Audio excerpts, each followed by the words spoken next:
रंजना कभी ब्रश नहीं करती थी। उसे कितनी बार उसके माँ बाप ने डांटा, लेकिन उसका कोई असर उस पर होता ही नहीं था, जिस कारण से उसके दांत पीले पीले हो जाते हैं। शादी के बाद अरे बहू, वैसे तो तुझ में कोई कमी नहीं है, पर तेरे दांत इतने पीले कैसे हैं बेटा? कैसे मतलब? कोई सर्जरी थोड़ी ना कराइए। वो तो क्या नाम, मैं ब्रश नहीं करती थी तो पीले हो गए। अब क्या करूं? आप कहें तो लाल करवा लूं या फिर काले? यार ये क्या है, क्यों माँ से लड़ रही हो? लड़ रही हूँ? अरे मैं लड़ रही हूँ या ये बोल रही है कि दांत पीले हैं, पीले। अरे तपस्या थोड़ी ना की है इन्हें पीले करने के लिए। बकायदा ब्रश नहीं किया है 20 साल तक, तब जाकर। छी, कैसी बात कर रही हो? ये उस वक्त तो पीले नहीं थे जब हम लोग तुम्हें देखने आए थे। अरे तब साफ करवा लिया होगा डेंटिस्ट के पास जाकर। अब देखो कैसे पीले पीले लग रहे हैं। रंजना सास की तरफ गुस्से से देखती है। फिर शुरू हो गई पीले पीले पीले। अरे पीले तो तब भी थे जब मेरे हाथ का रसगुल्ला उड़ा उड़ा कर खा रही थी और बोल रही थी, लड़की नहीं गुणों का खजाना दे रहे भाई साहब आप। खैर अब वो लोग करते भी तो क्या करते, पीले दांत वाली बहू पल्ले पड़ी थी तो झेलना तो था ही। एक दिन कीर्तन में रंजना गाना गा रही थी। अरे कमला बहन, माँ का द्वार है, यहाँ तो सब शुद्ध होकर आते हैं, फिर अपनी बहू को ब्रश भी नहीं करवाती तुम। दूर से पीले पीले दांत भक्ति में बाधा उत्पन्न कर रहे हैं। अरे कोई 2 साल के बच्चे थोड़ी ना लेकर आई हूँ मैं बहू बनाकर। अच्छी खासी लड़की है, अरे कैसे करवाऊं ब्रश? ये तो उसे खुद करना चाहिए ना। अब माँ बाप तो इसके जैसे तैसे निपटा दिए, ये नहीं सोचा कि सास कैसे संभालेगी। सास बहू को लेकर घर आ जाती है, लेकिन सोच लेती है कि अब इसे लेकर कहीं नहीं जाएगी। अगले रोज बहू कहती है, अरे क्या हो गया, मंदिर नहीं जाना क्या? कीर्तन का वक्त हो रहा है। मेरी मधुर वाणी से कान्हा जी जागते हैं और सोते हैं। आप तो जानती है ना उनकी भक्ति में कितना मन लगता है मेरा। वो क्या है ना, तबीयत ठीक नहीं लग रही है मेरी, आराम करूंगी मैं। तबीयत ठीक नहीं लग रही? अभी तो मिथुन के गाने पर नाच रही थी आप, और अब बोल रही है कि तबीयत ठीक नहीं लग रही। अरे भक्ति में मन लगा लो सासू माँ, ऊपर जाना है, क्या मुंह दिखाओगी आप? हाँ? सास को बहू की बात पर गुस्सा आ जाता है। मैं क्या मुंह दिखाऊंगी, इसकी चिंता तो ना कर, समझी? अपने मुंह की चिंता कर, जो ये पीले पीले दांत लेकर हर जगह पहुंच जाती है। पता है लोग कितना मजाक बनाते हैं। ना जी ना, मैं नहीं जाना कहीं तेरे साथ। तो ये बात है। कोई ना, मत जाओ, मैं अपने कमरे में ही बैठकर भक्ति कर लूंगी। ऊपर वाला दांत थोड़ी ना देखता है, मन देखता है, भावना देखता है।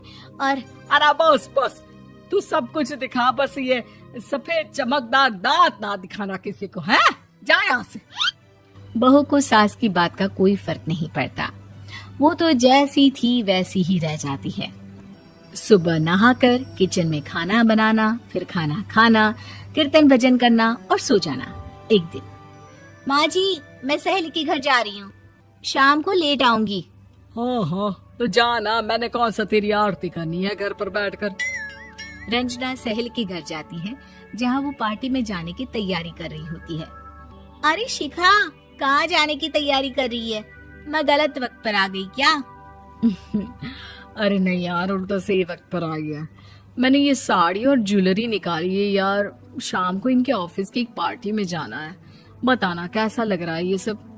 नहीं यार, इस ड्रेस के साथ तो वो वाली ज्वेलरी अच्छी लगेगी। हाँ हाँ सही बोल रही है, मैंने ध्यान ही नहीं दिया। वैसे तो हमेशा से मस्त फैशन सेंस रखती है। तो बड़ा जाती होगी ना पति के साथ पार्टी में। रंजना कुछ नहीं बोलती, बस सोचती है कि यार काश ये बात सही हो जाती। पर मैं क्यों नहीं जाती पार्टी में? क्या इन लोगों की कोई पार्टी होती नहीं होगी? रंजना घर आती है और रात में पति से सवाल करती है, एक बात बताइए, आप मुझे किसी पार्टी में क्यों नहीं ले जाते? क्या आपके यहाँ ऑफिस में पार्टी नहीं होती? पति बेचारा क्या कहता कि दांत पीले हैं तुम्हारे इसलिए। अरे कोई पार्टी होती नहीं हम लोगों के ऑफिस में, तो कहाँ से लेकर जाऊं? और मार्केट, मॉल, कहीं वीकेंड घूमना, कहीं तो। अरे यार, सारे हफ्ते में एक छुट्टी मिलती है, तो सोचता हूँ कि आराम ही कर लूं। क्यों? रंजना मन मार के रह जाती है। पहले कभी सास के साथ मंदिर जाया करती थी, लेकिन वो भी सास ने ले जाना बंद कर दिया। घर बैठी बैठी रंजना बोर हो जाती है। तभी उसे आइडिया आता है और वो मायके जाने का सोचती है। सासू माँ, 2 दिनों के लिए मम्मी के घर जा रही हूँ। अच्छा अच्छा, ठीक है, आराम से जा। और हाँ, माँ से कुछ अच्छी आदत सीख कर आना कि कैसे शरीर के हर भाग की तरह दांतों की सफाई भी जरूरी होती है, समझी? शुरू हो गई ना आप। वो लोग आपकी तरह नहीं है कि छोटी छोटी बात का बतंगड़ बना दे। उन लोगों के लिए मैं मायने रखती हूँ, ना कि मेरे पीले पीले दांत। रंजना माँ को बिना बताए उन लोगों को सरप्राइज देती है, लेकिन जैसे ही वो दरवाजे पर पहुंचती है, अंदर देखती है कि घर वाले कहीं जा रहे होते हैं। अब माँ, काश रंजना दीदी के दांतों वाली प्रॉब्लम नहीं होती, तो वो भी हम लोगों के साथ चलती ना बुआ जी की बेटी की शादी में।